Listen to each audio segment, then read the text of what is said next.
Thank you very much for your time this morning, Chancellor. I want to talk to you briefly, if I may, right at the beginning about this incident involving the Office of Budget Responsibility. Yesterday, you'll be well aware, the inadvertently releasing of their report ahead of your budget speech.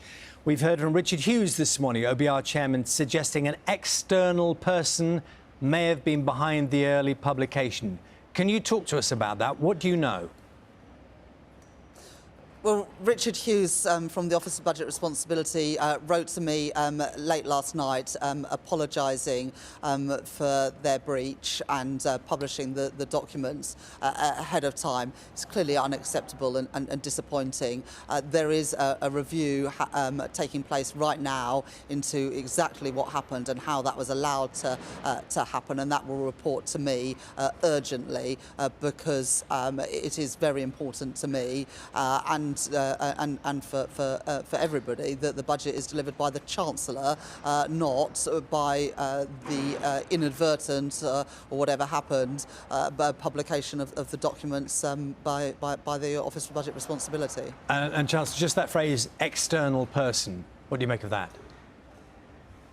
Well, Richard Hughes wrote to me last night apologising. It was the OBR's error. How exactly it happened, we'll find out hopefully in the next couple of days, and lessons clearly need to be learnt from this because there is, of course, market-sensitive information in a budget, and it shouldn't be released until the Chancellor, me, is delivering it in the House of Commons.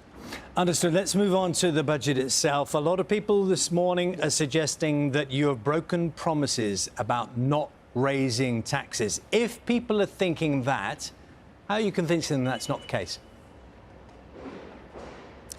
Well, I recognise that freezing thresholds does mean that we're asking ordinary people to contribute a bit more. That's happening from 2028. Those are the changes we made yesterday. But I've kept the contribution to a minimum by changes elsewhere. So asking online gambling companies to pay more, people in properties worth more than £2 million to pay a bit more. If you get your income from dividends or renting out property, that you'll pay a bit more, and because of that, and also because of the further efficiencies we announced yesterday in government spending, I've managed to keep that to a minimum. But I do recognise that freezing the thresholds, as has happened for the last few years, does have an impact on working people. I'm not seeking to deny that, but I believe I made the fair and the necessary choices yesterday to ensure that we can cut the cost of living, cut NHS waiting lists, and also reduce our debt and borrowing, and hopefully give space to the Bank of England to cut interest rates further. I'm going to compare and contrast. These are phrases you know well yourself because I'm sure you wrote them. This is from the Labour Party manifesto 2024. You said, we will ensure taxes on working people are kept as low as possible. Labour will not increase taxes on working people. You go on to say, which is why we will not increase national insurance, the basic, higher or additional rates of income tax or VAT. So compare and contrast that. Labour will not increase taxes on working people with what you're saying about your budget, which is we're asking ordinary people to pay a little more. These are two entirely different statements.